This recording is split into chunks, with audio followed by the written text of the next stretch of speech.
Today I'm going to be watching this video. It's called Very Norwegian Objects. So yeah, I've seen video about Norwegian inventions and was very impressed. Some great inventions from Norway. But I'm just really interested to know what sort of objects are very Norwegian that maybe you don't get anywhere else. Tell me if you recognize these, if you use any of these. Let's watch. Hello everyone and welcome back to my channel. On today's video I am going to be talking about very Norwegian objects that I know of. And this doesn't necessarily mean that they are objects that only exist in Norway. They can exist in other countries, but for me they represent Norway, or just like they're very unique to Norway in a way. The one I'm going to start with is the cheese slicer, and I have already talked about this in a previous video, and a lot of you guys commented that it also exists in other countries, but I'm pretty sure that when I arrived to Norway someone told me that this was a Scandinavian thing, like that it was invented by Norwegians. A cheese slicer really represents Norway for me because it's something that I didn't had in my own country. If you don't know this, I am Portuguese, but I moved to Oslo in 2014. So when I moved here, it was the first time I saw a cheese slicer and used one. And they are really good and handy if you buy like a big piece, like a cube of cheese, of course. In some like gift stores here in Norway, you can even find them with like a shape of a moose or something, or like a reindeer. So I don't know, it sounds Norwegian to me. The next thing I'm going to talk about. Yeah, that one I think I seen that was invented in Norway, I believe also. I've seen one, of course. I have actually never used a cheese slicer like that. I eat a lot of cheese as well. I love cheese any type. I'll usually just have like a cheese knife to slice it with as well. Tell me if you use this. Would you more commonly use this sort of cheese slicer rather than a knife in Norway? What's the benefit of that? The only drawback I think is that you can only have like a very specific size of slice of cheese and certain like thickness as well, whereas with a knife you can cut like thick chunks and things like that as well, cut at different angles. Tell me, what would you prefer to use and how often do you use a cheese slicer like that? About is a waffle maker, and I know there's a lot of other countries that also have a waffle maker, but here in Norway they have a specific pattern to them, or like the drawing that the waffle makes is a little bit different. Here, first of all, the waffles are not so like thick, if you know what I mean, and they have these drawings which are like these hearts, 4 hearts together with like the tips together. It kind of forms like a flower, but there are also hearts if you separate them. So yeah, I've never seen that like pattern on a waffle before, so I guess it's Norwegian or Scandinavian. Next thing. Yeah, that one as well. I live in Asia, so waffles are relatively popular here, but it's always the squares. It's like 4 squares or 4 rectangles for the square. Sometimes you get different shapes as well, but that shape I definitely think is maybe more European. When you go to places like Netherlands, Belgium, France, I think it might be a similar shape if I'm right. Maybe I'm wrong, I don't know. But is this a Norwegian shape? And definitely the thinness is obviously quite unique to Norway as well. What do you like to eat on your waffles in Norway? It's also related to like the kitchen items, and it's a wooden butter knife. So it's these really cute small knives. Never seen that before. Made of wood. They are not really sharp, and they are just for you to like take butter and spread it on top of bread, or for example a waffle. You can also find them in gift shops everywhere. Next thing is, not only have I never used a wooden knife, I've never seen a wooden knife. I never knew that was a thing. Why would you use that over a metal one? I guess it looks a bit thicker and wider as well, so maybe it's just easier to spread or to like get butter rather than a thin metal knife. It looks interesting. I would definitely use one if it was more beneficial. It's also a kitchen item, and I have one so I can show you, but it's basically like a wooden cup it looks very Viking, or at least medieval. I can show you. I think it looks really cute. I don't know exactly why do you use this. This was a gift. But it looks cute, like hanged on a cabin or something. I think it's to, like, when you go on a hike or away on the weekend for like a cabin trip or something, people use these for drinking wine or beer, or I don't know, to drink tea. I have coffee. I have no idea. If you're Norwegian and you know what kind of drink you're supposed to use this for, just comment in the comments down below, because I would actually love to know. But it looks really cute. It's all made of wood. It has 2 holes so you can put your fingers in. And yeah, next one. Okay, again, another wooden product that I've never seen before, a wooden cup. Yeah, what's the benefit of that over a porcelain or any other material cup? It looks interesting. It definitely looks more practical than some of the coffee cups you get these days, which have the very small handle that you can't even put your finger through. That one actually looks like it would be easier to use and more enjoyable to use, but it being wood, there must be a specific reason why it's made of wood. Is it for a certain type of drink? Is shoe spikes. And of course, I'm sure this exists in other countries, but for me, this was like super Norwegian, because I have never seen one of these before. I have never used one, not even now, never needed to use one.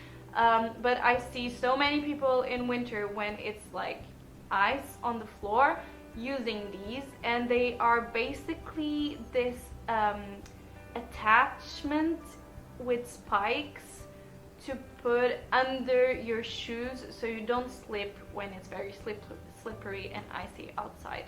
And you know right away when someone has one of these on their shoes, because they make noise, like the noise of the metal in the ice.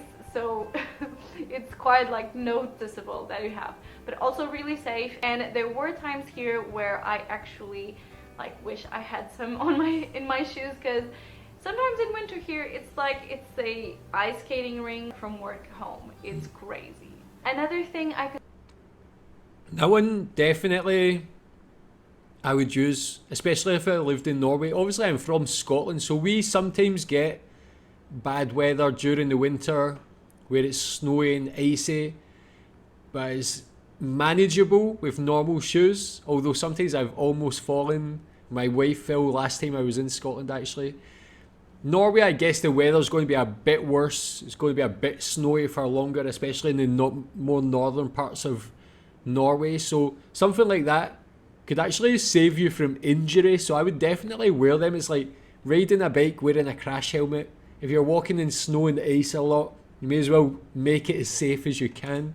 Tell me if you use them commonly. To be very Norwegian, because I have never like the need to use that before, and here they use it quite a lot in winter when it's dark outside, because like in Norway in winter there's a lot of darkness. So people use reflectors. When I say reflectors, I'm not like talking about if you're on a bike, you use like bike reflectors. I'm talking about people going on the street using actual reflectors. So things that you can... I think I have some, so I'll just get them. I don't have the most common ones, unfortunately, but I have these 2 types. So this one is like, so you can put it on your arm like this, or for example Daniel uses it in the legs, like when he's cycling. And then you have this type where you can put like a string here and hang it on your jacket or on your like backpack or something like that. And the most common type, they're like long and a bit stiff, and then you do like, and they stay curled up around your arm or something like that. So people use these things when it starts to get dark outside quite early, and they just use it to walk on the streets to be more safe, so cars can see if they're coming. There is also another version of these where it's actually just like a tiny little light with a battery inside that blinks. It actually gives light, and you can also hang it on your jacket or backpack. Sometimes people even put them on their dog leashes so the cars can see the dog as well. Yeah, so reflectors. Welcome to Norway. That's a very and good idea, to actually. Dark winters. Okay, next thing, it's also related with like winter and snowy environments, and that is called a sparksnö. This is kind of a sledge, I would say. Yeah, it's a sledge, but it's a chair as well. So it's a chair which is also a sledge. You basically sit there and someone push you, I guess, while you're sitting, and you sledge. Kind of like a wheelchair, but instead of wheels, it has two sledges. I have never saw one of these like in real life. Here in Oslo, there is not, like, people don't really use it, but I've heard that in the north, a lot of people use this. I'm not sure if this is true or not. Another thing... Yeah, tell me if you've used one of them before. Is it maybe for like pushing children to school? Is it adults that use that as well for some sort of reason? Maybe older people who can't walk so good, maybe their children can push them in it as well.